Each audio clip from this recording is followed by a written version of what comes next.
Assalamualaikum warahmatullahi wabarakatuh.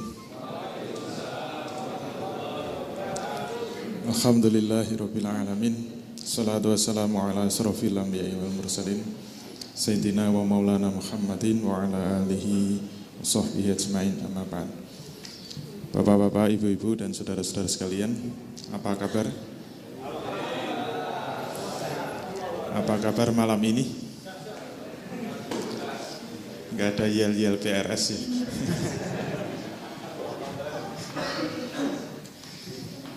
Kita libur 1 bulan lebih ya. Alhamdulillah kita bisa mulai lagi. Jadi sebenarnya ini bukan angkatan keempat. Seingat saya ini angkatan ketiga ya, atau gelombang 3 untuk sesi yang ke-18. Jadi ini sekarang pertemuan yang ke-18. Pertemuan kita 2 mingguan, berarti sudah 2 minggu kali 18. Dibagi 4 sudah berapa bulan? Akeh banget. 18 kali 2, 36, dibagi 4 piro? Kalau ngitungnya lambat kayaknya nggak bakal jadi bisnismen. Sedangkan untuk pembahasan tentang membangun pondasi bisnis, kita sudah yang ke-13. Dan ini materi yang terakhir untuk membangun bisnis. Membangun pondasi bisnis, ini yang terakhir. Jadi yang ke-13. Untuk pertemuan berikutnya kita sudah akan mulai masuk materi syariat berkaitan dengan membangun, kalau istilahnya pilar bisnis. Kalau pondasi ya kita berbicara seputar akidah. Kalau pilar bisnis nanti bicara seputar syariat, hukum-hukum syariat kaitannya dengan bisnis. Nanti setelah selesai kita bangun atapnya. Membangun atap bisnis. Baik, untuk materi terakhir ini kita membahas tentang doa. Semoga husnul khotimah. Niat banget. Kemarin pas Syawalan saya mudik dan silaturahim kepada saudara-saudara saya yang sepuh-sepuh, pakde-pakde saya, jadi kakaknya ibu saya kan sudah sepuh sekali. Kalau kita sungkeman kepada yang sudah sepuh-sepuh, sudah tua-tua, kita selalu minta doa. Ya kita masih muda, doanya kan macam-macam. Semoga dipanjangkan usianya, diluaskan rezekinya, dimudahkan jodohnya gitu. Untuk yang belum punya jodoh. Tapi kalau orang tua, setelah kita sungkeman, dia juga minta doa. Doanya mohon doakan ya, semoga Pak D husnul khotimah. Itu aja, satu aja permintaan. Kayaknya sudah nggak ada kegiatan lain kecuali husnul khotimah. Siap doa semoga husnul khotimah. Baik, kita mulai.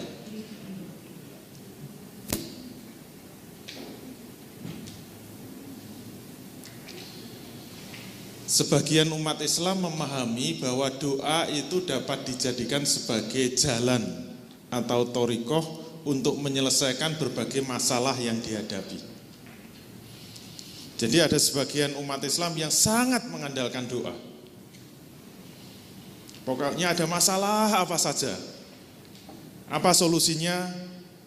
Kita harus memperbanyak doa. Kita mengandalkan doa. Kalau kita menyaksikan acara-acara televisi, biasanya kalau ada mimbar agama Islam atau acara-acara kaitannya dengan Islam, yang kalau saya dengarkan mulai tanya jawab, misalnya ada ibu-ibu nangis-nangis, telepon atau langsung, saya tiap hari disiksa oleh suami saya gitu. Terus nggak dikasih nafkah, suruh kerja sendiri sehingga saya banting keringat, memeras tulang. Solusinya apa mama gitu misalnya. Jangan khawatir ibu-ibu. Ibu-ibu harus banyak doa. Insya Allah dengan doa, dengan kesabaran, selalu yang muncul kan itu. harus banyak sabar, banyak doa, insya Allah masalah selesai. Berarti ini sangat mengandalkan doa untuk menyelesaikan semua masalah. Kalau yang hadir malam ini banyak yang bisnis dan bisnisnya masih kembang kempis, maksud saya Senin Kemis dan kembang kempis. Jadi kembang kemis. Kalau bisnisnya belum berhasil, apalagi utangnya banyak, bisa dilihat dari wajahnya. Wajah penuh hutang dengan wajah yang tidak punya hutang itu kelihatan. Sangat beda gitu. Mengangkat badan aja susah banget gitu. Apalagi mengangkat wajah penuh hutang. Susah diangkat. Senyum aja susah. Kenapa? Penuh dengan hutang. Bagaimana solusinya? Perbanyaklah doa. Apalagi kalau mohon maaf ya ke kiai-kiai. Saya dulu sering ke kiai, kalau pas rombongan ketemu biasanya pedagang-pedagang. Dan selalu datang ke kiai minta doa. Dengan amalan macam-macam. Ada yang disuruh, kamu bisnis apa? Saya buka warung. Kiainya terus minta gentengnya ambil satu, bawa ke sini.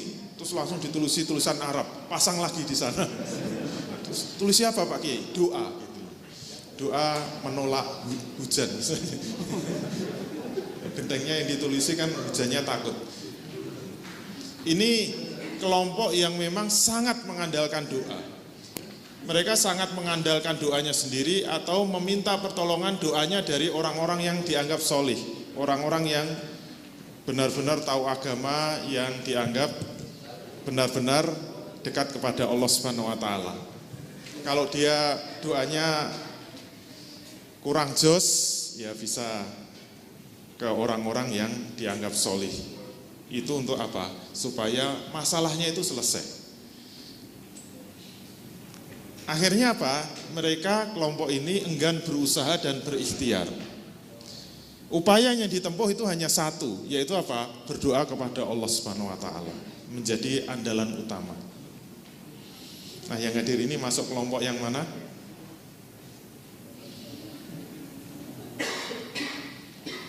Tapi ada kelompok yang kedua,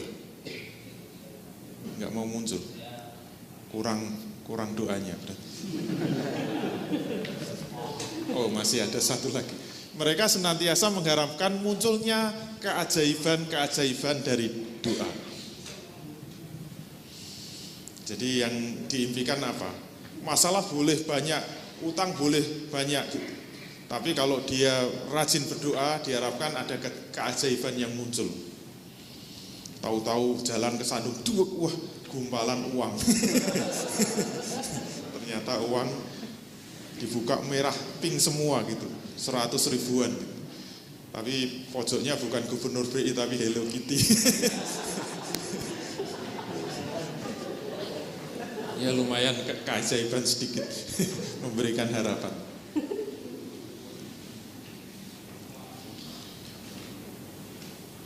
Di sisi lain, kita bisa menyaksikan ada umat Islam yang malas berdoa. Kenapa? Sudah berkali-kali berdoa kok enggak ada hasilnya.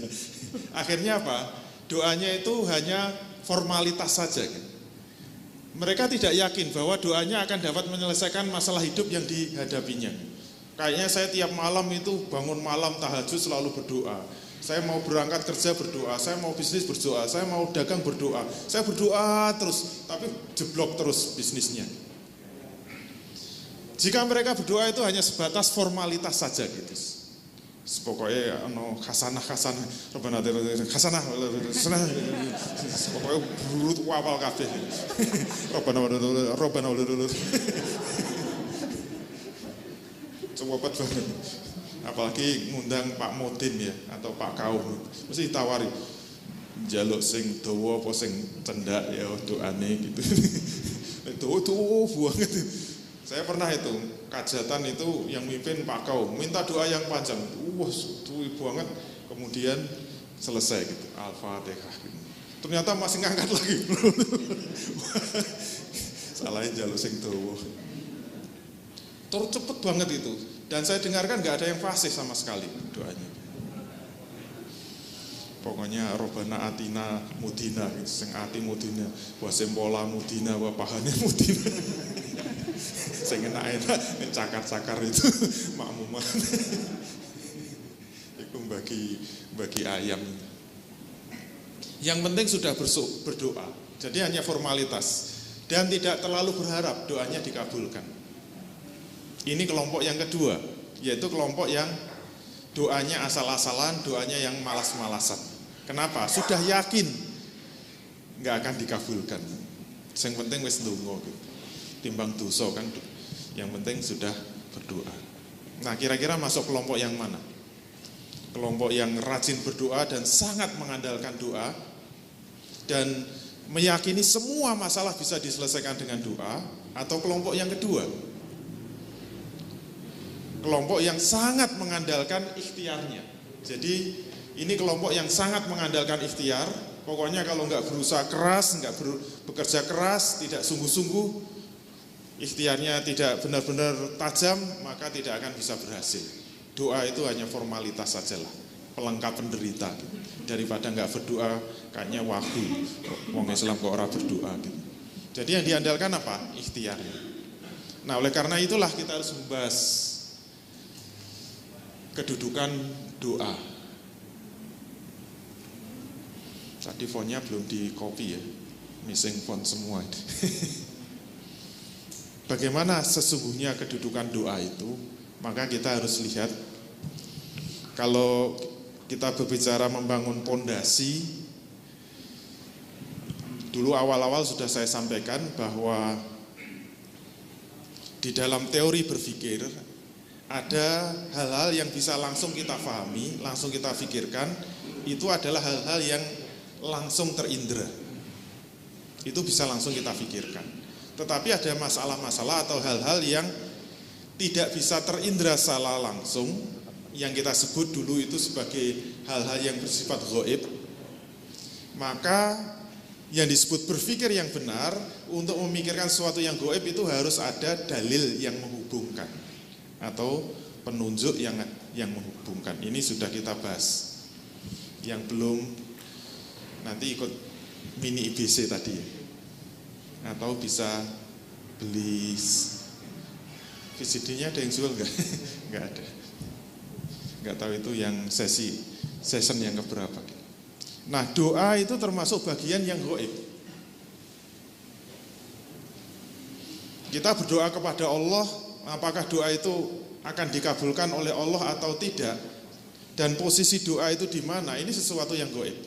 Oleh karena itu kita memerlukan dalil untuk bisa menjelaskan sebenarnya posisi doa itu seperti kelompok 1 atau kelompok 2, atau bahkan ada kelompok yang ketiga. Dan biasanya yang ketiga ini yang kita pilih. Kita mulai dari sabda Rasul Shallallahu Alaihi Wasallam. Hadis riwayat Tirmidzi, ternyata Rasul menyatakan bahwa ad-du'a'u mukhul ibadah. Doa itu ternyata otaknya ibadah. Jadi ibadah itu bagian dari penyembahan kepada Allah, bagian dari takarub kepada Allah. Ternyata aktivitas ibadah seperti sholat itu ada intisarinya. Ibarat manusia itu intinya kan pada kepala, kepala itu intinya pada otak. Dan doa itu ternyata otaknya ibadah. Maka kalau kita sholat misalnya, semua lafal-lafal yang kita baca di dalam sholat itu kan sebenarnya itu kebanyakan doa-doa kepada Allah. Makanya kalau kita sholat tidak paham apa yang kita baca, itu kayak orang yang tidak punya otak. Ibaratnya begitu ya. Jadi kayak apa? Orgil. Kayak orang gila, ngomong lancar tapi nggak ngerti apa yang diomongkan. Soalnya saya dulu pernah punya tetangga, malah dia itu perwira. Mungkin pernah saya ceritakan, hanya gara-gara dulu sudah punya calon istri, sudah sama-sama senengnya, sudah tinggal lamaran. Pas lamaran itu orang tuanya karena aliran kejawen, itu wetonnya tidak cocok. Itu nanti pembahasan kalau kita sudah masuk syariat itu, kita bahas yang kayak gitu. Orang Jawa itu weton wage tidak boleh ketemu dengan paing. namanya gewing gitu. Kata ibu saya kan ngerti bangsane perwetonan gitu. Kenapa gewing itu nggak boleh? Kalau itu diteruskan, kemungkinan pertama salah satu meninggal dunia. Kalau sama-sama hidupnya, kemungkinan kedua nggak punya anak. Kalau punya anak, kemungkinan ketiga kere. Milendi itu. Kok yo percaya gitu. Akhirnya nggak boleh menikah itu. Akhirnya yang perwira angkatan laut loh padahal itu langsung berubah itu haluan otaknya itu. Akhirnya dia dikeluarkan dari angkatan. Ya namanya perwira pernah jadi komandan itu kan gila tapi memimpin terus. Jadi kadang-kadang berdiri bentak-bentak, kamu berdirinya yang tegap. Saya pernah lewat itu dibentak itu. Mungkin karena dianggap barisnya kurang tegap. Nah saya tengok itu ternyata dia masih marah-marah, saya sudah jauh masih marah-marah. Yang ditunjuk nggak tahu siapa. Dia ngomong terus tapi nggak paham. Berarti nggak punya otak dia. Bukan nggak punya otak, dulu sudah kita bahas, nggak punya akal. Dan doa itu otaknya ibadah. Maka ketika kita beribadah, ketika kita sholat, kalau tidak paham apa yang kita baca dan tidak merasa memohon kepada Allah Subhanahu Wa Taala, ya seperti orang gila tadi. Ayo kalau kita membaca jujur saja, kita ketika sholat berapa persen lafadz yang kita ucapkan itu kita paham. Mulai Fatihah, baca surat-surat pendek, ketika ruku, ketika i'tidal, ketika sujud, duduk di antara dua sujud, berapa persen yang hafal? Kalau hanya 10% berarti otak kita itu 10% ketika sholat. Yang 90% kayak orgil. Hadis berikutnya, laisa syai'un akramu 'alallahi minad du'a. Tidak ada sesuatu yang lebih mulia di sisi Allah selain daripada doa. Ternyata di sisi Allah, doa itu posisinya sangat tinggi. Karena Rasul menyatakan laisa syai'un akramu 'alallah. Tidak ada yang lebih mulia di sisi Allah kecuali doa. Dalil berikutnya, man lam yas'alillaha yaghdab alaihi. Siapa saja yang tidak mau memohon atau tidak mau berdoa kepada Allah, maka Allah akan murka kepadanya. Itu enak banget toh. Normalnya orang, kalau Anda ketemu orang kaya ya, bisnismen yang sukses, datangi aja gitu. Kalau ada orang pebisnis sukses didatangi, kalau yang datangi itu kelihatan agak melarat sedikit, kelihatan agak kere sedikit, itu risih biasanya. Paling apalagi bawa map itu, kita harus gelisah itu, pengennya ngusir, mesti jaluk sumbangan itu. Dan yang namanya orang kaya kalau dimintai sumbangan itu paling nggak enak, paling nggak suka, iya nggak? Jujur. Kalau nggak ngakui berarti nggak ada yang kaya di sini. Berarti tukang cari sumbangan semua. Yang namanya normalnya orang diminta itu nggak suka. Sekaya apapun diminta itu nggak suka. Dan normalnya makin kaya makin pelit. Soalnya saya pernah merasakan kaya, pernah merasakan miskin. Ketika miskin itu wah duit itu keluar terus nggak pernah diperhitungkan. Makin kaya kok rasanya sayang gitu mau keluar gitu. Sudah ditumpuk-tumpuk udah ketemu 10 juta, kurang 500 ribu kayaknya sayang. Terus nanti nambah lagi 5 juta, nambah lagi kayak makin kaya itu makin dihitung, makanya makin pelit. Kalau ada yang pemurah itu rata-rata miskin. Yang namanya orang miskin keluar 10 ribu itu kan sudah 50% dari penghasilan. Penghasilan sehari 20 ribu. Kalau yang kaya penghasilan sehari misalnya 10 juta mau mengeluarkan 5 juta. Kan enggak, berarti yang benar-benar orang yang dermawan kan yang miskin. Beda sama Allah Subhanahu Wa Taala. Maka kita jangan membayangkan Allah itu seperti manusia, seperti diri kita. Yang diminta itu mesti nggak suka. Tapi kalau Allah Subhanahu Wa Taala itu terbalik. Siapa saja yang tidak suka minta kepadaku, aku malah marah. Misalnya saya kaya ya.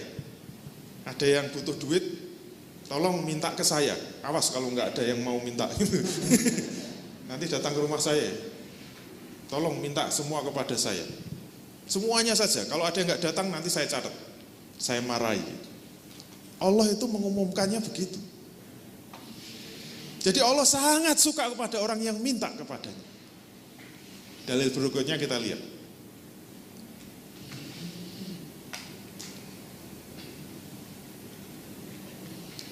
Salullaha min fadlihi fa innallaha yuhibbu ayyus'ala. Nah, ini menegaskan, mintalah kepada Allah akan kemurahannya. Karena sesungguhnya Allah Subhanahu wa taala sangat senang apabila dimintai sesuatu. Jadi makin sering kita minta, Allah makin senang. Jadi kalau kita ingin dicintai Allah, kita ingin disukai Allah, kita ingin dekat pada Allah, sering-sering saja minta. Beda dengan manusia. Kalau kita sering minta sama manusia malah sebel itu. Maka jangan minta sama manusia, minta sama Allah Subhanahu wa taala. Makin rajin minta, makin suka. Jadi rugi besar kalau kita nggak pernah minta sama Allah. Apalagi mintanya formalitas saja gitu loh. Pokoknya apal, pokoknya ngebut gitu. Rabbana atina fid dunya hasanah, pokoknya cepet gitu. Spesifik saja minta sesuai kebutuhan. Ada yang belum punya mobil? Salah sendiri, kenapa nggak pernah minta gitu. Tinggal minta aja kok. Dan Allah sangat suka. Terus terang saja, ya Allah saya kok malam-malam datang IBC, wah rasanya dingin, sunyi, aku sendiri, tidak ada yang menemani. Malah gawe puisi. Ini musim kemarau, rajin-rajin. Nanti kalau musim hujan belum lagi yang datang sepi. Kenapa? Begitu hujan, wah langsung loncat ke kamar tidur. Kenapa nggak datang IBC? Hujan gitu. Hujan takut, ya bawanya sepeda motor. Nggak punya mobil? Nggak pernah minta ya. Kenapa nggak pernah minta? Langsung saja minta, ya Allah. Masa orang seperti saya ini nggak punya mobil? Orang-orang kafir yang di Amerika. Mobilnya bagus-bagus. Saya ini orang Islam ya Allah. Saya beriman kepadamu. Masa gak punya mobil ya Allah?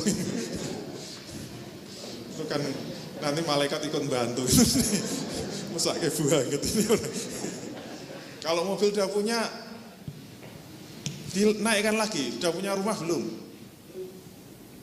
Belum pernah minta kan? Ayo jujur saja, pernah gak minta sama Allah? Ya Allah saya butuh rumah. Ya Allah bumimu luas. Kenapa? Tanah sepetak saja enggak punya. Minta itu pakai retorika.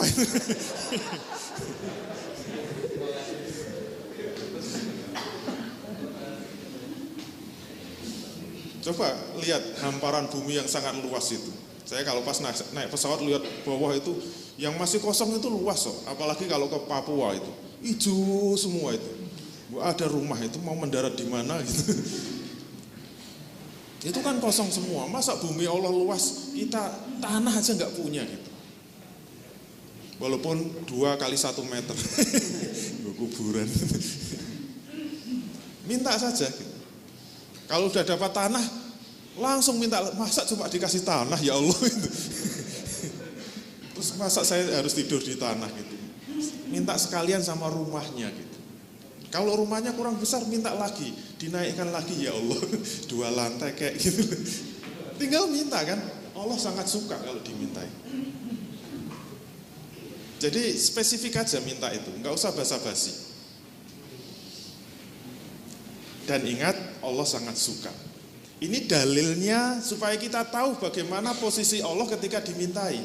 Sebenarnya sama dengan manusia atau tidak? Ternyata nggak sama. Manusia kalau dimintai sebel, ternyata Allah Subhanahu wa taala sangat suka. Dari mana taunya? Dari dalil yang disampaikan oleh Rasul kepada kita. Jadi Allah sangat suka. Maka sedikit-sedikit minta saja, sedikit-sedikit minta saja. Dan mintanya jangan tanggung-tanggung, sesuai kebutuhan, semua kebutuhan kita. Belum lulus minta supaya lulus, belum punya bisnis minta bisnis, belum punya jodoh minta jodoh, sudah punya jodoh jangan minta lagi. yang sana marah-marah.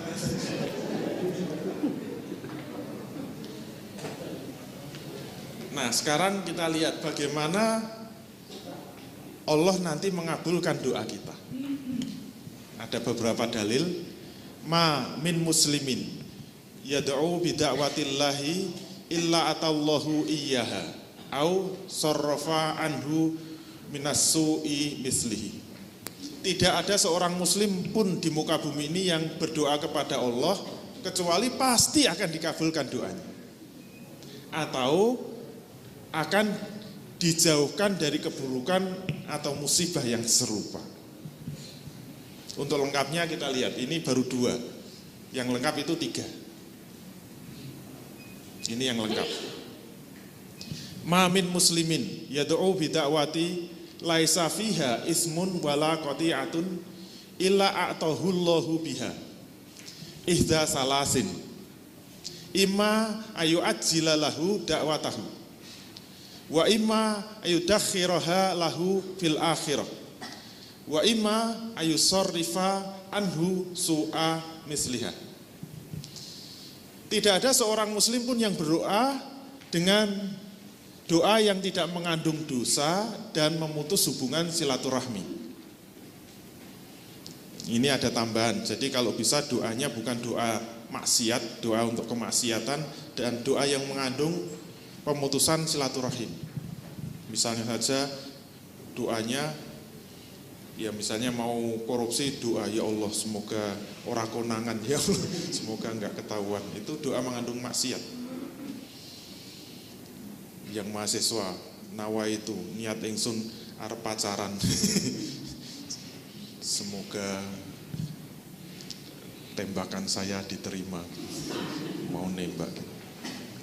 Itu doa yang mengandung dosa, mengandung kemaksiatan. Atau doa yang memutus silaturahim. Biasanya kalau sudah urusan waris itu mengerikan. Tadi saya sudah ditanya-tanya tentang waris. Tetangga saya pernah itu cerita sama saya, habis bagi warisan marah-marah dia gitu. Wis doanya itu sudah nggak karu-karuan. Pokoknya tak dongakno kakangku ndang mati gitu. Aku ora rido pokoknya. Karena kakaknya itu yang menempati rumah bapaknya dan nggak mau dibagi gitu loh. Pengennya kan itu dijual kemudian dibagi. Dia nggak mau. Pengennya disusui gitu loh. Dibayar. Tapi nggak sesuai harganya. Wong itu ditaksir harganya miliaran kok. Mau dikasih 60 juta semua. Nggak rela kan, pokoknya tak dongakno ndang mati kayak aku ora bakal ngidek omahe, pokoknya marah-marah. Itu doa yang mengandung unsur pemutusan silaturahim. Kalau tidak ada doa yang mengandung unsur-unsur itu, maka jaminan dari Rasul apa? Illa a'tahullahu biha. Maka karena ini ada ma kemudian ketemu illa. Maknanya kan qasr atau hasr. Jadi maknanya itu hanya. Jadi tidak ada seorang muslim pun yang berdoa, jadi tidak akan dikabulkan kecuali, berarti itu kan pasti dikabulkan maksudnya gitu. Tetapi dalam 3 kemungkinan. Dalam 3 kemungkinan. Yang pertama apa? Imma ayu ajila lahu dakwatahu. Kemungkinan pertama apa? Dikabulkan doanya sesuai dengan permintaannya. Apalagi permintaannya sangat spesifik.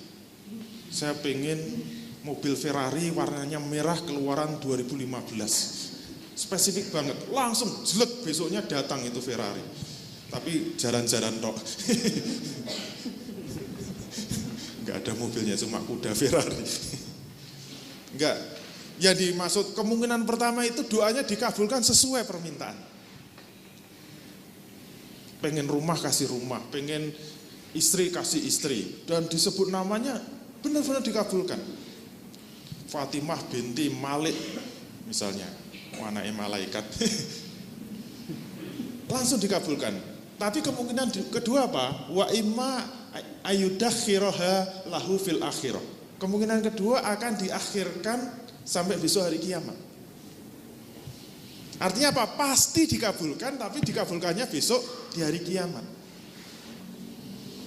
Dongo bendino minta, tiap hari minta dikasih mobil Ferrari, nggak dikabulkan, sampai mati nggak dikabulkan. Di akhirat masuk surga dikasih Ferrari, wah nggak level. Di surga Ferrari nggak kepake lah, tapi dikabulkan bener. Ya terserah mau dipakai apa enggak. Pokoknya sudah dikabulkan. Jadi kemungkinan kedua dikabulkan besok di akhirat. Makanya kalau kita mengatakan kalau kalian mau berdoa itu yang pasti apa? Pasti mendapat pahala. Pahala itu dimensinya akhirat. Mendapat pahala itu maksudnya apa? Akan dikabulkan besok di akhirat. Jadi nggak ada doa yang sia-sia itu. Semua doa itu pasti akan dikabulkan. Dengan 3 kemungkinan tadi. Dikabulkan sesuai permintaan, diakhirkan sampai besok hari kiamat. Yang ketiga apa? Wa imma ayusarrifa anhu su'a misliha. Dihindarkan dari musibah yang serupa. Diganti maksudnya. Misalnya kita ngotot, ya Allah berilah saya mobil, ya Allah berilah saya mobil gitu. Ini Allah lebih tahu daripada kita. Kalau dikabulkan benar, kasih mobil bener, nyopir aja nggak bisa gitu. Malah bahaya kan, menimbulkan musibah. Maka diganti oleh Allah dengan mobil-mobilan. Lumayan kan. Kalau mobil-mobilan sak nabrak-nabraknya insya Allah nggak akan membawa musibah. Itu kemungkinan yang ketiga. Misalnya ada yang kepenco sama Madonna, ya Allah, saya hanya mau istri asalkan yang namanya Madonna gitu. Itu kalau dikabulkan kan remuk bener itu. Itu lipstiknya aja berapa harganya gitu. Belum bedaknya gitu, belum kelakuannya gitu. Itu kalau dikabulkan beneran kan malah remuk gitu. Tapi Allah Maha tahu nggak dikabulkan. Nggak dapat Madonna, dapat apa? Mbak Doni. Lumayan. Kalau dalam Al-Quran, wa qala rabbukum ud'uni astajib lakum. Innal ladzina yastakbiruna an ibadati sayadkhuluna jahannama dakhirin. Dan Tuhanmu berfirman, wa qala rabbukum ud'uni, berdoalah kepadaku astajib lakum, maka pasti akan aku kabulkan untukmu. Ini malah langsung dari Allah Subhanahu wa taala. Jadi Allah malah menyuruh langsung kepada kita. Ud'uni, mintalah kepadaku. Enak kan, ini Allah sendiri yang janji. Allah apa? Astajib lakum, maka niscaya akan aku kabulkan untukmu. Bagi Allah itu mengabulkan kan gak sulit. Tapi dengan 3 kemungkinan tadi. Sesuai permintaan, diakhirkan atau diganti untuk menghindari musibah yang serupa. Berarti tidak ada doa yang tidak dikabulkan. Sesungguhnya orang-orang yang menyombongkan diri dari menyembahku, dari berdoa kepadaku, orang-orang yang sombong, berdoa aja nggak mau. Orang yang nggak mau berdoa itu berarti sombong. Sudah merasa cukup, sudah merasa hebat, sudah merasa sukses. Nggak mau berdoa lagi kepada Allah, maka apa? Janji Allah justru akan dimasukkan ke dalam neraka dalam keadaan yang hina dina. Nah dari sini kita bisa menyimpulkan berarti kalau ada perintah kemudian diiringi dengan ancaman, maka jatuhnya wajib. Berarti doa itu wajib dilakukan. Ayat berikutnya, wa iza sa'alaka ibadi anni fa inni qarib. Ujibu da'watad da'i iza da'an. Fal yastajibu li wal yu'minu bi la'allakum tarsudun. La'allahum yarsudun. Dan apabila hamba-hambaku bertanya kepadamu tentang aku, wa iza sa'alaka ibadi anni. Kalau ini Allah berfirman kepada Rasul, kalau hamba-hambaku bertanya kepadamu tentang aku, tentang Allah, fa inni qarib, maka katakanlah bahwa aku sangat dekat. Jadi aku Allah itu sangat dekat. Sehingga kelanjutannya apa? Ujibu da'wat tadda'i idza da'an. Aku akan mengabulkan permohonan orang yang berdoa apabila dia mau berdoa kepadaku atau mau memohon kepadaku. Tetapi di sini memang masih ada kelanjutannya. Fal yastajibu li wal yu'minu bi la'allahum yarsudun. Maka hendaklah mereka itu memenuhi segala perintahku dan hendaklah mereka beriman kepadaku agar mereka selalu dalam kebenaran. Ini ada tambahan, kalau memang kita ingin doanya dikabulkan oleh Allah Subhanahu wa taala, Allah mengatakan, maka hendaklah mereka memenuhi segala perintahku. Jadi jangan cuma minta saja, tetapi kalau ingin lebih jos, tambahi. Hendaknya mereka memenuhi perintahku dan hendaknya mereka yakin kepadaku atau beriman kepadaku.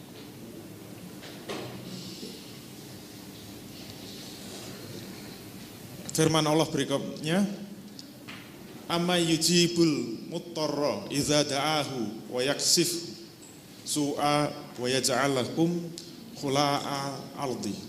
khulafa al-ardi a ilahum ma'allah qalilan ma tadzakkarun. Atau siapakah yang akan memperkenankan doa orang-orang yang ketika dalam kesulitan apabila dia berdoa kepadanya. Jadi ini pertanyaan dari Allah, siapa yang bisa menghilangkan kesulitan? Siapa yang bisa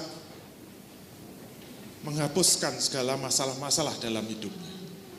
Yang bisa menghilangkan kesusahan dan yang menjadikan kamu menjadi manusia atau menjadi khalifah di atas muka bumi. Maka apakah di samping Allah masih ada Tuhan yang lain? Maka amat sedikitlah kamu yang memikirkan atau mengingatinya. Ini juga penegasan dari Allah, yang bisa mengabulkan doa itu siapa? Hanya Allah Subhanahu wa taala.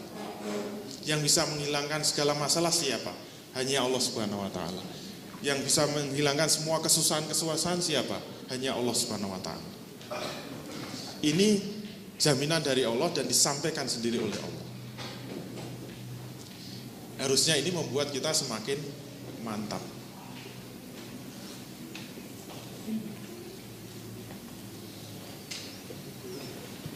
Berikutnya ini kaitannya dengan malaikat. Alladzina yahmilunal arsya wa man haulahu yusabbihuna bihamdi rabbihim wa yu'minuna bihi wa yastaghfiruna lilladzina amanu rabbana wasi'ta kulla syai'in rahmatan wa ilman faghfir lilladzina tabu wattaba'u sabilak waqihim azabal jahim. Malaikat-malaikat yang memikul ars dan malaikat yang berada di sekelilingnya itu bertasbih memuji Tuhannya dan mereka beriman kepadanya serta memintakan ampun bagi orang-orang yang beriman. Jadi ternyata malaikat juga membantu kita dengan doa. Doanya apa? Ya Tuhan kami, rahmat dan ilmu Engkau meliputi segala sesuatu. Maka berilah ampunan kepada orang-orang yang bertaubat dan mengikuti jalan Engkau. Dan peliharalah mereka dari siksaan neraka yang menyala-nyala. Ini doa malaikat. Untuk siapa? Untuk orang-orang yang beriman. Kalau doanya dibantu malaikat itu lebih jos kan? Dan ini juga informasi yang sampai kepada kita.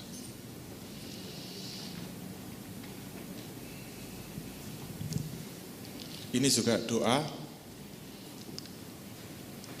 untuk selain untuk dirinya juga untuk saudara-saudaranya, untuk keluarganya. Rabbana wa adkhilhum jannati adnil lati wa'adtahum wa man sholaha min abaihim wa azwajihim wa zurriyatihim innaka antal azizul hakim. Ya Tuhan kami, masukkanlah mereka ke dalam surga Aden yang telah Engkau janjikan kepada mereka dan orang-orang yang soleh di antara bapak-bapak mereka dan istri-istri mereka dan keturunan-keturunan mereka semua. Sungguhnya Engkau Maha Perkasa lagi Maha Bijaksana. Itu doa-doa yang ada di dalam Quran. Terus kesimpulannya apa? Kita lihat.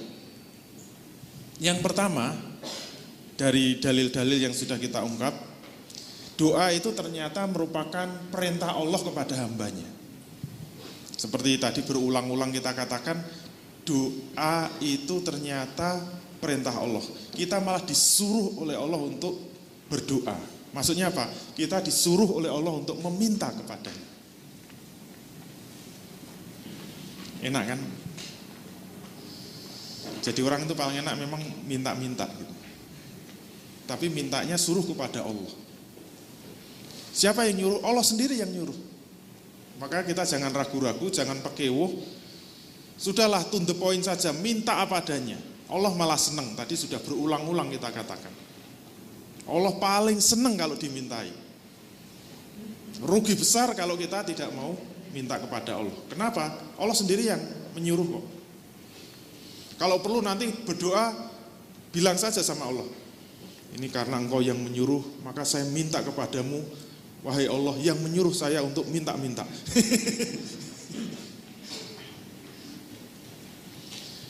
Allah memerintahkan kepada setiap muslim untuk berdoa, baik di kala sempit maupun di kala lapang. Jadi dalam keadaan kita terjepit maupun kita baru dalam kelimpahan, baik di dalam hati maupun diungkapkan. Jangan sampai doanya pas kesempitan saja. Biasanya memang kebiasaan manusia begitu. Ketika kesusahan, ketika dapat musibah, ketika sempit rajin berdoa, rajin bangun malam. Tapi nanti kalau sudah lapang, rezekinya sudah luas, sudah enak, lupa lagi sama Allah Subhanahu wa taala. Maka kita diperintahkan untuk doa baik dalam keadaan sempit maupun lapang, baik di dalam hati maupun diucapkan. Langsung saja ngomong. Dan yang ketiga dari dalil-dalil itu kita juga bisa menyimpulkan Allah lah satu-satunya zat yang dapat mengabulkan doa, bukan yang lain. Maka jangan sampai kita berdoa, memohon melalui jalan apapun juga. Langsung saja kepada Allah Subhanahu wa taala. Enggak perlu lewat perantara apapun juga, langsung. Allah yang minta begitu. Itu doa ya. Beda dengan minta pertolongan sama orang, itu bukan doa. Khusus untuk doa itu langsung kepada Allah. Kalau minta tolong atau minta utang ya sama teman gitu. Jangan utang sama Allah, enggak bisa. Itu hubungan muamalah. Nah itu pembahasan setelah ini, jadi urusan syariat. Dan dari dalil-dalil itu juga kita paham, malaikat juga ikut memanjatkan doa kepada Allah. Kepada orang-orang yang beriman, ternyata juga didoakan oleh Allah Subhanahu wa taala. Bahkan banyak hadis yang menjelaskan di dalam majelis ilmu ini, para malaikat akan turun mengembangkan sayapnya dan terus-menerus mendoakan selama majelis ilmu ini berlangsung. Enak kan didoakan oleh malaikat? Kelihatan enggak? Gak kelihatan ya? Sama gak kelihatan.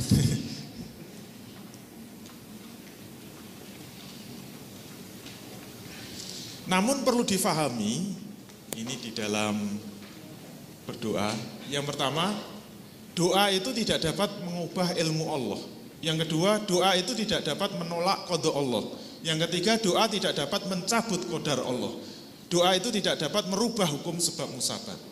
Oleh karena itu doa tidak boleh dijadikan jalan satu-satunya untuk menyelesaikan masalah. Semua sudah kita bahas. Ilmu Allah, qada Allah, qadar Allah, hukum sebab musabab sudah kita bahas semua. Oleh karena itu kita tidak boleh punya keyakinan doa itu bisa menyelesaikan segala-galanya. Karena akan berlaku hukum sebab musabab. Doa tidak bisa mencabut qadar Allah, doa tidak bisa mencabut menolak qada Allah, dan tidak bisa mengubah ilmu Allah. Mulai dari ilmu Allah kita sudah membahas bahwa Allah Maha berilmu, Allah mengetahui baik yang sebelum, sedang, dan yang akan datang Allah tahu. Dulu sudah kita bahas kan. Termasuk surga nerakanya kita Allah sudah tahu. Termasuk jam, detik kita meninggal dunia Allah sudah tahu. Dan ilmu Allah tidak bisa diganggu-gugat. Yang kedua, doa juga tidak bisa menolak qada Allah. Salah satu qada Allah yang dulu kita bahas apa? Misalnya ajal, itu qada. Punya saudara meninggal dunia, tiap malam nangis berdoa pada Allah, ya Allah hidupkan lagi, ya Allah hidupkan lagi. Udah nggak bisa itu. Kenapa? Sudah qada. Kalau qadar dulu juga sudah kita bahas. Qadar berkaitan dengan apa? Khasiat benda-benda. Allah sudah memberikan qadar atau gampangnya kadar pada setiap benda. Dan itu tidak bisa dicabut oleh doa. Misalnya ibu-ibu masak, wajannya panas. Kenapa wajan itu panas? Itu karena qadarnya Allah.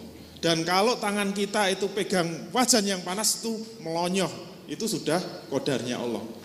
Maka jangan berdoa, ya Allah semoga tidak melonyok, ya Allah. Berdoa sampai khusuk kemudian dipegang, ya tetap melonyok itu. Kenapa? Itu sudah qadar Allah dan itu merupakan hukum sebab musabab. Doa nggak bisa merubah itu. Jangan dipaksakan. Sudah kuliah di ekonomi, tiap malam ya Allah semoga saya bisa lulus jadi dokter ya Allah. Orang ada hubungannya, nggak mengikuti hukum sebab musabab. Doa terus ya Allah saya pengen jadi dokter ya Allah.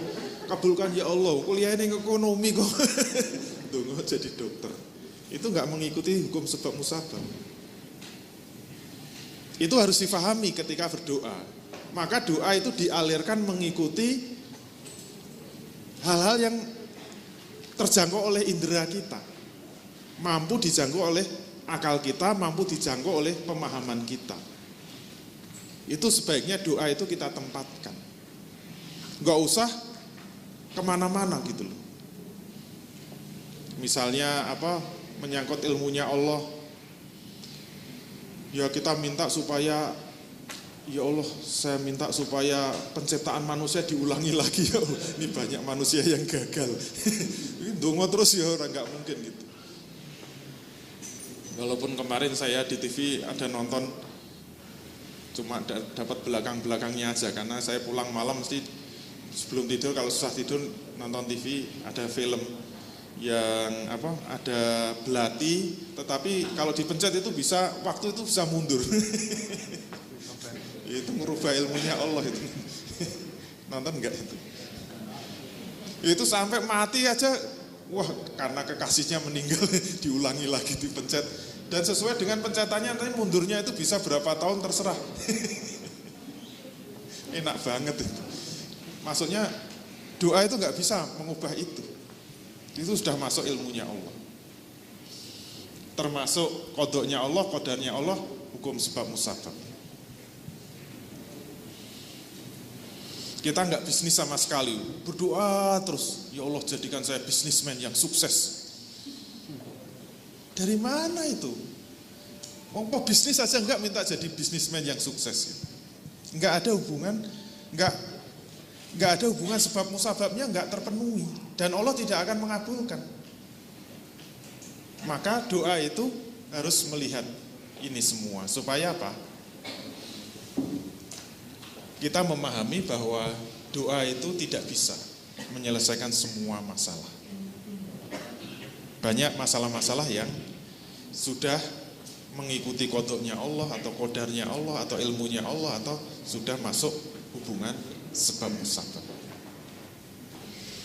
Termasuk kita lahir seperti ini ya sudah itu. Mau ya Allah semoga saya jadi anaknya Ani Yudhoyono, nggak bisa, atau jadi anaknya Jokowi, udah nggak bisa. Ya kita sudah kodoknya sudah seperti ini. Itu contoh doa-doa yang keluar dari aturan main doa ini. Jadi harus diperhatikan. tidak ngawur juga dalam berdoa. Nah, paham yang semestinya biasanya pakai lingkaran ya, ini pakai tangan. Doa itu ada dalam dua tangan, dua lingkaran.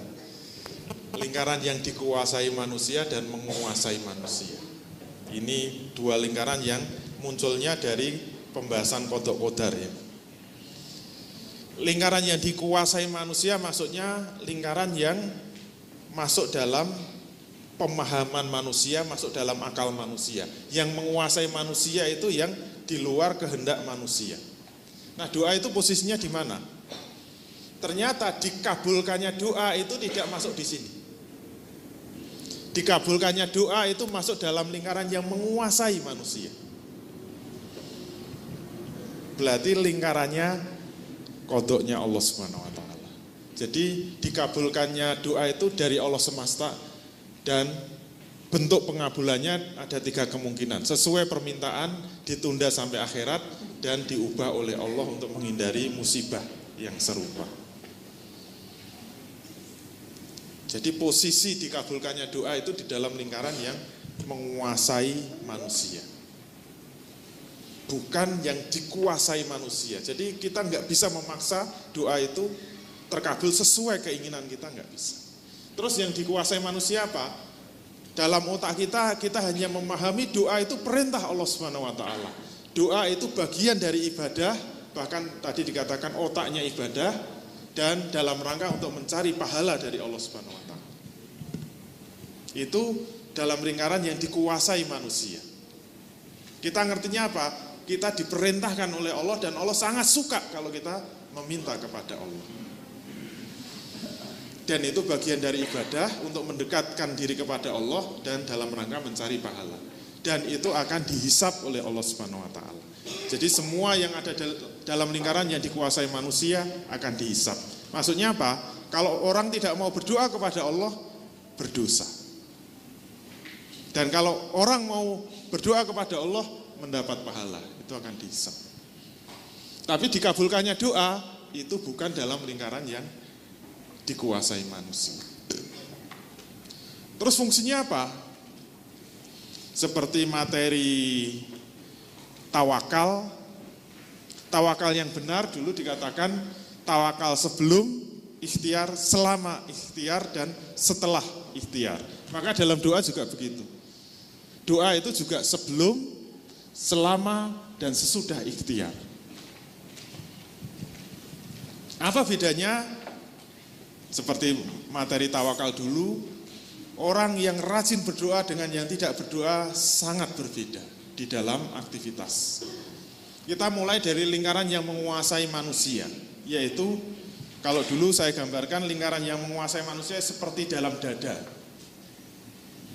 Isinya keyakinan-keyakinan. Lingkaran yang dikuasai manusia itu di dalam otak. Yaitu apa? Semua yang difahami manusia, yang dikuasai manusia, yang bisa dikendalikan oleh manusia. Nah, apa fungsinya doa di dalam lingkaran yang menguasai manusia, di dalam dada manusia? Dan apa fungsi doa di dalam lingkaran yang dikuasai manusia? Maka kita lihat, setelah kita tahu dalil-dalil tentang doa tadi, maka di dalam dada kita, yaitu dalam lingkaran yang menguasai manusia, pertama kita harus yakin kepada Allah Subhanahu wa taala, satu-satunya zat yang akan mengabulkan doa itu adalah Allah. Dan kita yakin pasti Allah akan mengabulkan. Walaupun dalam 3 kemungkinan. Itu sudah kunci awal, start awal kita itu sebelum melakukan apa saja, termasuk sebelum kita itu nanti berbisnis, kita sudah nyicil ayem. Tenang saja. Sama-sama bisnis, mereka mengandalkan otak, mereka mengandalkan modal, mereka mengandalkan koneksi, kita mengandalkan doa. Menang di situ. Dia backingnya siapa? Mungkin pengusaha sukses. Backingnya siapa? Pemodal besar. Backingnya siapa? Bank. Kita backingnya siapa? Allah Subhanahu wa taala. Keren mana coba?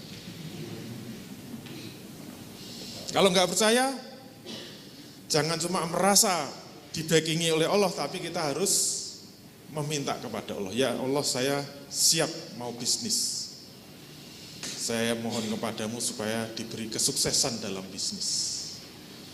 Kalau kita yakin dengan dalil-dalil tadi, sama-sama berangkat bisnis, kita itu dalam keadaan yang sudah sangat optimis. Bisnisnya tentu lebih segar, lebih tenang. Beda sekali, pengaruhnya itu tetap beda. Orang yang dulu sudah kita bahas dalam materi tawakal, orang yang merasa punya backing dengan tidak itu mesti beda. Kemarin tuh saya mau ngurus di kantor polisi, biasanya ngurus sendiri. Lah pas kemarin Lebaran kan ada keponakan yang dulu pernah saya cerita, keponakan ketemu saja gitu. Karena kakak saya itu kan punya anak, anaknya dapat suami anaknya jenderal polisi. Yang datang bukan jenderalnya, tapi anaknya jenderal. Ternyata beda ya. Padahal dia bukan polisi, cuma saya itu ditemani masuk kantor polisi. Ternyata dia udah telepon. Yang nemui nggak cuma kanit-kanit, Kapolresnya turun nyambut anaknya jenderal. Wah enak banget. Ada keperluan apa? Wah langsung dipanggil semua. Merasa punya backing. Itu baru jenderal ya. Apalagi backingnya Allah Subhanahu Wa Taala. Tapi masuk kantor polisi malah takut ya. Soalnya Allah nggak kelihatan. Kalau anaknya jenderal kan kelihatan. Walaupun jenderal bintang 2. Terus medeni ya bintang loro. Itu pentingnya merasa punya backing itu. Atau merasa bahwa Allah di belakang kita, merasa bahwa doa kita itu akan dikabulkan oleh Allah. Cuma kita kurang sekali gitu, mengasah keyakinan itu kurang sekali. Biasanya orang baru merasa yakin kalau sudah membuktikan. Kalau saya berani mantap kayak gini karena apa? Saya sudah setua ini, kelihatan ya, sudah tua renta gitu. Sudah mengalami asam garam, sudah merasakan pahitnya kehidupan ini gitu. Dan saya merasa memang banyak sekali masalah-masalah saya yang bisa terselesaikan dengan doa. Dulu yang saya merasa berat itu waktu kuliah S3 itu. Tiba-tiba saya ngambil ekonomi kan, backgroundnya pertanian kok ngambil ekonomi. Begitu ketemu ekonometri kan muntah-muntah itu. Itu dosanya udah gak pernah nulis Latin itu. Cacing-cacing semua itu. Yang paling mengerikan itu apa? Ekonomi makro itu. Udahlah. Matematikanya sangat susah. Itu ekonomi makro lanjut. Bayangkan itu satu angkatan saya, padahal teman saya itu ada yang dari matematika. Pinter sekali. Pokoknya kalau habis kuliah itu nggak ada yang masuk sama sekali. Terus kita minta kuliah lagi, yang nerangin itu teman matematika itu. Jelaskan tadi begini, karena saking cepatnya dosen. Akhirnya apa? Semester pertama nggak lulus semua. Gitu. Termasuk saya nggak lulus.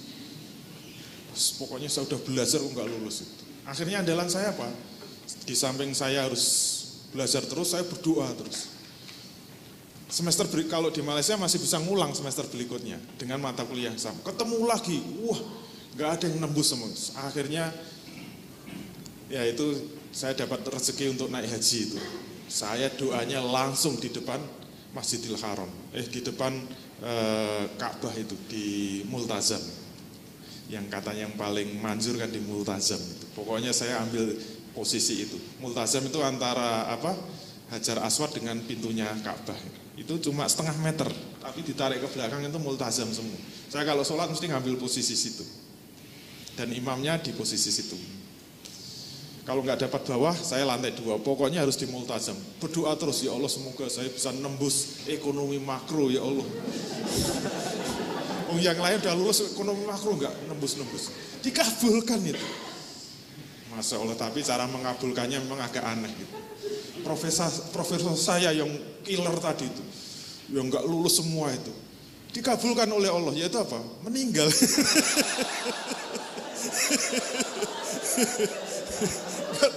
Hubungannya apa sih? Profesornya meninggal, akhirnya diganti profesor yang lain. Langsung lulus semua.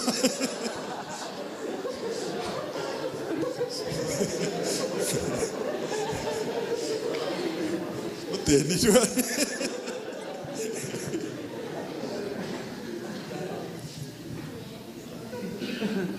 Ya, kadang-kadang Allah mengabulkan bentuknya agak aneh.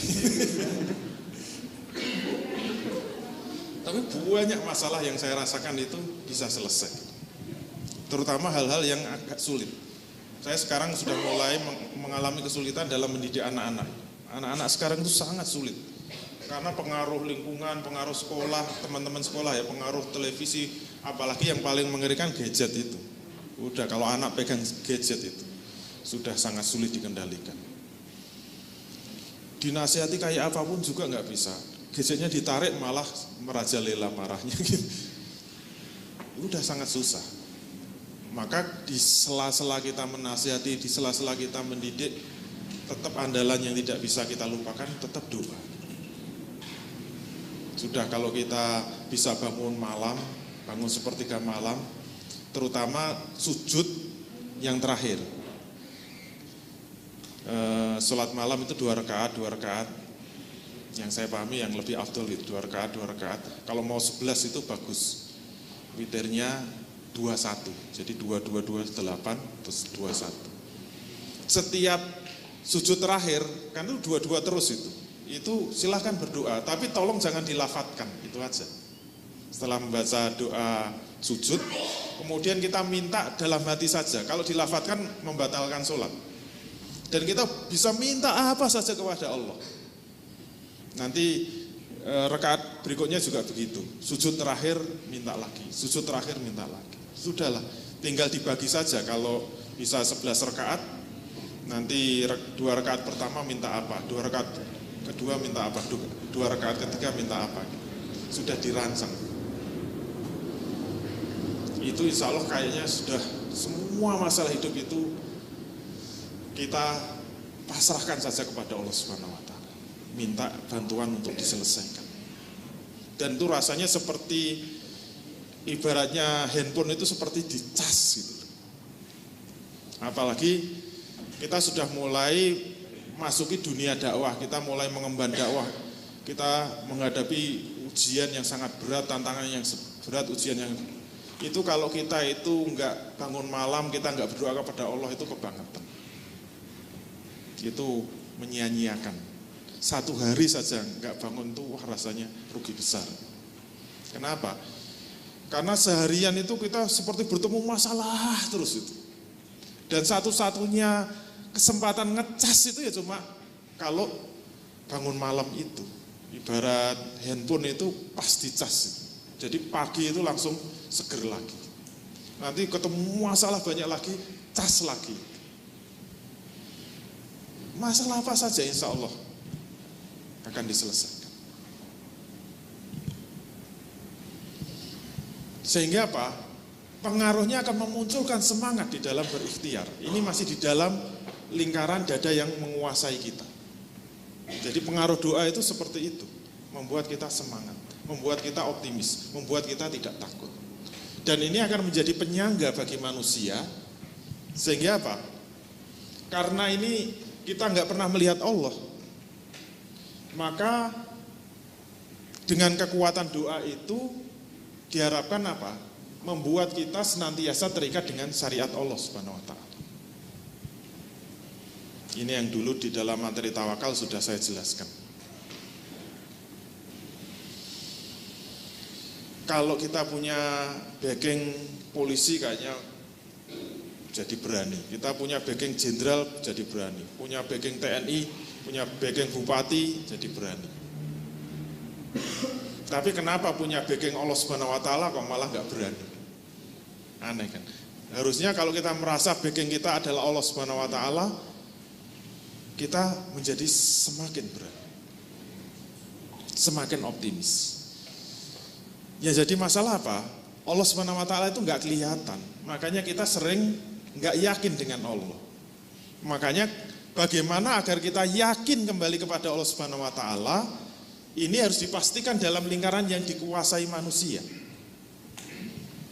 Lingkaran yang dikuasai manusia itu berarti lingkaran yang difahami manusia, yang berada di bawah pemahaman manusia. Untuk memastikan bahwa Allah akan membantu kita, Allah akan mengabulkan doa kita, satu-satunya cara apa? Kita harus memastikan bahwa langkah-langkah hidup kita itu senantiasa terikat dengan syariat Allah. Walaupun kita enggak melihat Allah, maka kita yakin Allah pasti akan membantu kita kalau kita berada di jalannya sesuai dengan ayat tadi yang kita baca. Yang kedua, sesuai dengan materi tawakal dulu, tidak hanya terikat dengan syariat Allah, kita harus terikat dengan sunatullah. Dulu contohnya misalnya, jangan sampai kita bisnis itu halal haramnya sudah benar. Ini bisnis yang halal, sudah sesuai dengan syariat, tapi tidak mau mengikuti sunatullah. Dulu kita sebut tidak bertawakal. Itu seperti orang Arab Badui yang mengatakan saya lepas ontaku dan saya bertawakal. Dimarahi oleh Rasul kan, ikiha wa tawakal. Ikatlah ontamu dan bertawakallah. Kenapa? Karena tawakal yang benar itu selain harus terikat dengan syariat Allah, dia harus terikat dengan sunatullah. Jangan mentang-mentang bisnisnya sudah halal, saya dagang itu kan boleh. Kemudian gelar dagangan di dalam rumah, rumahnya aja di pojok gang, sempit, gelap, pintunya ditutup, berdoa terus, sopo sing tuku gitu. Kenapa? Enggak mau mengikuti sunatullah. Sunatullahnya agar dagangan laku itu bagaimana? Harus ditawarkan, harus dipromosikan, harus diiklankan, harus terus disebarluaskan, dikenalkan terus, itu mengikuti sunatullah. Yang ketiga, dengan doa itu diharapkan manusia ini tidak mudah putus asa. Kalau gagal, tidak mudah putus asa, diulangi lagi. Gagal mungkin perlu cari jalan yang lain.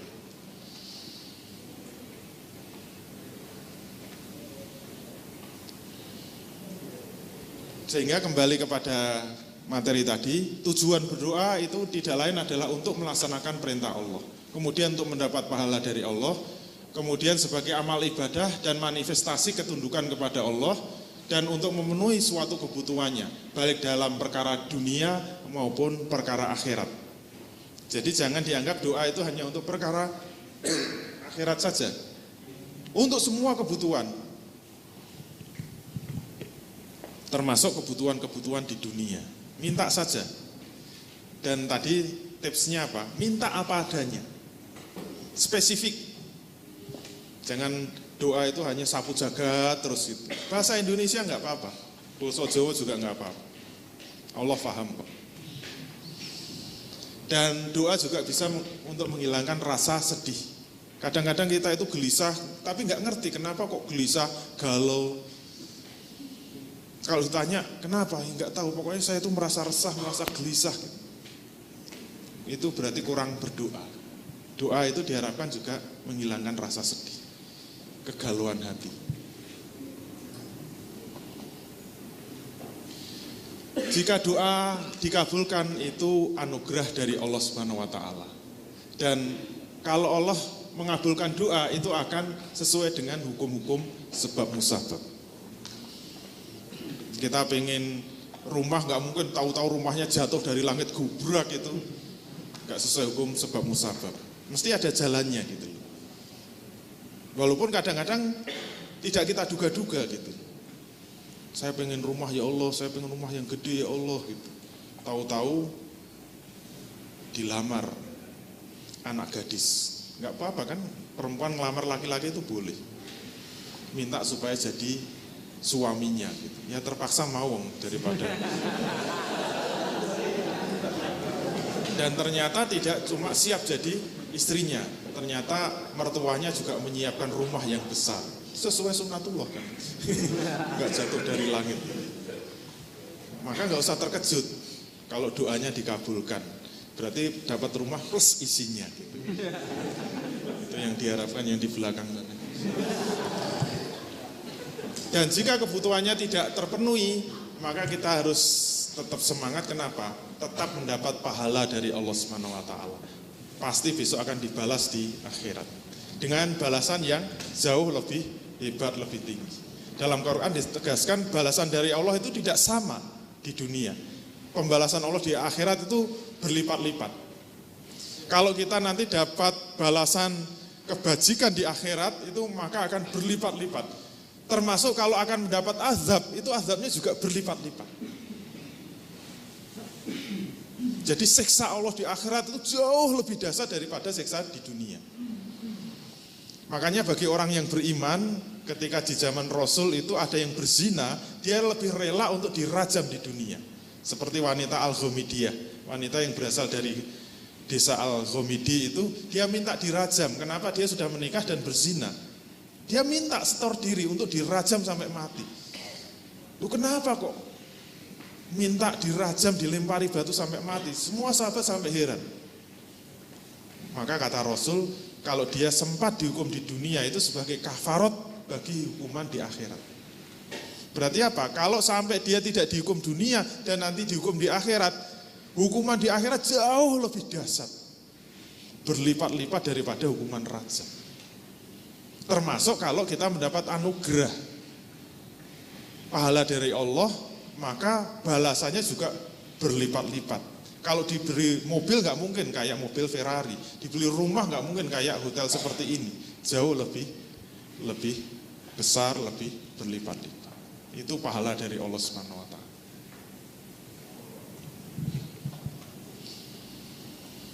Nah, bentuk-bentuk doa boleh dengan bentuk apapun yang dikehendakinya. Jadi memang ada amalan-amalan yang terikat dengan aturan tertentu, jam tertentu, waktu tertentu, tempat tertentu. Ada juga amalan yang tidak terikat dengan bentuk tertentu, tidak terikat dengan jam tertentu atau waktu tertentu, tidak terikat dengan tempat tertentu. Yang termasuk di sini adalah doa. Doa itu enggak terikat dengan aturan tertentu. Beda dengan sholat. Sholat itu masuk aturan tertentu. Jadi bentuk ibadahnya itu sudah ditentukan oleh Allah. Dan waktunya juga ditentukan. Enggak boleh sholat sembarangan. Cuma tempatnya tidak ditentukan. Kalau haji itu paling strict. Karena bentuknya ditentukan, waktunya ditentukan, dan tempatnya ditentukan. Enggak boleh tawaf itu di Magelang, enggak boleh. Mengelilingi Gunung Tidar atau mengelilingi keraton Yogyakarta juga nggak boleh. Mau ngapain? Tawaf mengelilingi keraton. Karena apa? Tempatnya ditentukan. Walaupun sekarang mati-matian ingin melahirkan Islam Nusantara, tetap nggak bisa. Hajinya tetap harus ke Arab Saudi. Nggak bisa. Walaupun Islam Nusantara kemudian nanti hajinya di keraton Yogyakarta, nggak bisa. Kenapa? Sudah ditentukan. Tapi kalau doa enggak, waktunya enggak ditentukan. Walaupun ada doa-doa tempat yang mustajab ada, waktu yang mustajab juga ada. Tapi secara umum, kapan saja, di mana saja, dengan redaksi apapun juga itu boleh. Di dalam hati maupun lisan boleh. Dengan kalimat apapun boleh. Dengan bahasa apapun boleh. Boleh juga meniru doa orang lain, doa orang-orang soleh, boleh juga, tetapi yang utama tetap menggunakan doa yang tercantum dalam Al-Quran dan hadis, itu lebih utama. Jadi yang ada utama-utama gitu. Sama-sama tempat ada yang lebih utama, di masjid tentu lebih utama. Dan masjid yang utama juga ada, yaitu Masjidil Haram. Sama-sama Masjidil Haram masih ada yang utama lagi, yaitu Multazam tadi. Jadi tempat juga beda, waktu juga begitu. Waktu di sepertiga malam lebih utama daripada malam seperti ini. Waktu ketika di antara iqomah dan azan dan iqomah itu juga lebih utama. Ketika sholat Jumat, yaitu khotib duduk di antara dua khutbah, itu juga utama. Ketika Anda menyaksikan ijab qabul, ketika laki-laki mengucapkan qabiltu, itu aras terbuka, langsung Anda masukkan doa di situ, itu juga utama. Itu waktu-waktu yang utama. Jadi tetapi bukan berarti yang lain tidak. Yang lain itu semua sama, tetapi ada waktu yang utama dan ada tempat yang utama. Itu bedanya begitu. Termasuk ada redaksi doa yang utama, yaitu menggunakan Al-Quran. Itu lebih utama. Hadis di bawahnya. Jadi paling utama tetap menggunakan Al-Quran. Tapi menggunakan bahasa sendiri boleh. Selesai, menggunakan doanya orang ini juga boleh. Terima kasih, semoga bermanfaat. Assalamualaikum warahmatullahi wabarakatuh. Terima kasih, Anda telah menyaksikan tayangan persembahan Pengusaha Rindu Syariah. Silahkan hadiri acara-acara yang kami buat seperti Islamic Business Coaching, di mana kita dapat mempelajari kerangka berbisnis Islam, kemudian Islamic Business Sharing, di mana kita bisa belajar kepada pengusaha yang telah menerapkan bisnis syariah, Fikih Bisnis Islam, di mana kita bisa bertanya dan memecahkan permasalahan-permasalahan bisnis kontemporer, dan Muslimpreneur Power Camp, di mana kita akan termotivasi untuk menjadi pejuang syariah dalam berwirausaha. Sampai ketemu di pertemuan berikutnya. Wassalamualaikum warahmatullahi wabarakatuh.